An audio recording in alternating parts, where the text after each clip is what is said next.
my friend Conchita. She's legally Hello. blind, and she's going to talk about blindness today. Hey, I'm Conchita. I'm 29 years old. I'm a teacher of blind students here in Washington, D.C. And I've been living in D.C. for 2 years.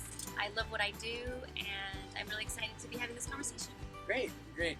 What do you think is like the biggest misconception that people have of blind people? First, I think the biggest misconception is that we can't do a lot of things, like we need help for everything. That the hardest thing about being blind is not being able to do things, whereas that's not necessarily true. The hardest thing about being blind is the public's misconceptions about blindness and what they think we can or cannot do.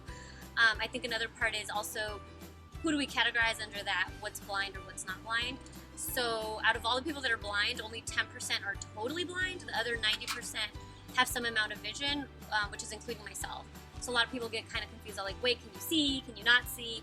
So I'm legally blind. I can see less than 10% of what a person with 20/20 vision can see. You can pass as not having it, as not being blind. Mm-hmm. Do you think that's an issue, like people passing or wanting to pass? We should like define passing first. Yes. So I think people do passing in a lot of different ways, like racially. I'm actually Mexican, but I look white, and so I could pass as white. And I did when I was in elementary school because there was so much negative stigma on being Mexican. Growing up, I passed as sighted because I didn't want people to know I had a disability. What changed? I became empowered.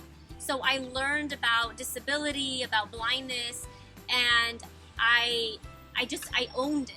So in the way that I'm very empowered about being Mexican, about being an immigrant, I just feel really that it's a big part of who I am. I feel the same thing with blindness. Like I'm very proud of it, and even though people may see it as a negative, I see it as a very positive part of my life, and it makes me who I am. Do you still think that people should learn Braille? We talked a lot about Orientation and mobility. Yeah, mobility. Do you think those are still very important things that people should learn, even now with like the development of technology? Braille is like reading and writing. So whereas a sighted child in school, you still teach them to read and write because they need to learn grammar and spelling and punctuation. It's the same thing with Braille. So unfortunately, a lot of our blind kids are not learning Braille, and they're just doing audio or large print and the things they can't see very well. So they are really bad spellers. They don't know punctuation. They don't know grammar or sentence structure. But how would you learn that through Braille? Everything that is in print exists in Braille. So there you have punctuation, letters, you have your numbers, Braille music. You have indicators that tell you if it's italic, if it's bold, if it's underlined. So it really teaches kids grammar, punctuation, spelling, whereas audio, there's no way you can get that, where a lot of kids are missing that in their education. Great. What is one takeaway that you would like people to know about blindness? Blind people can be independent with the proper training. Unfortunately, a lot of people don't have training, and so they themselves are not empowered and they don't feel like they can do stuff. But with the proper training and meeting the right people and getting mentors, a blind person can do anything. How can non-disabled people, be most supportive of blind people? I think it goes in general with all people with disabilities is don't assume you know. It's fine to ask for help. We need to give more autonomy to people with disabilities where we need to make our own decisions, and part of that decision is I get to say when I want help and I get to say when I don't want help. For one last thing, like what do you think parents of blind people should do better?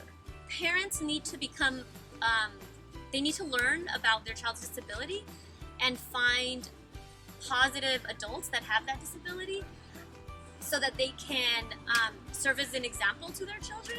Because I think a lot of times as parents, we have all these hopes and dreams for our kids, and then when we find out our kid has a disability, we're like, my kid can't fulfill those hopes and dreams.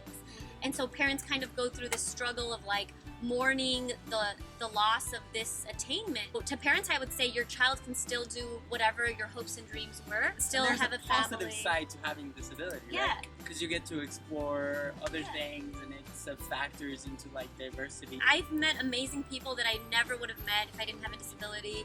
I've been able to travel to places I never would have traveled. The job I have is directly because I have a disability, and I wanted to go into a field that directly affected people. So I would recommend to parents, look at disability as a positive and see it kind of the way you see race and ethnicity and culture and sexuality.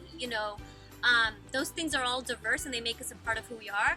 And even though society tells us those are bad, we know better. Yeah. And so it's the same thing with disability. Okay, what's to the hashtag being for this week? Tap that. So, if you have any questions or comments, or if you want to leave us a video response, you should use which hashtag? Hashtag tap that. Yeah! Alright, what does that represent? When we're teaching blind individuals to use a cane, we say, tap your cane back and forth, and it's a technique we use. So using a cane gives you independence and confidence and lets you be on your own. So tap that so you can be independent. Yeah. Bye!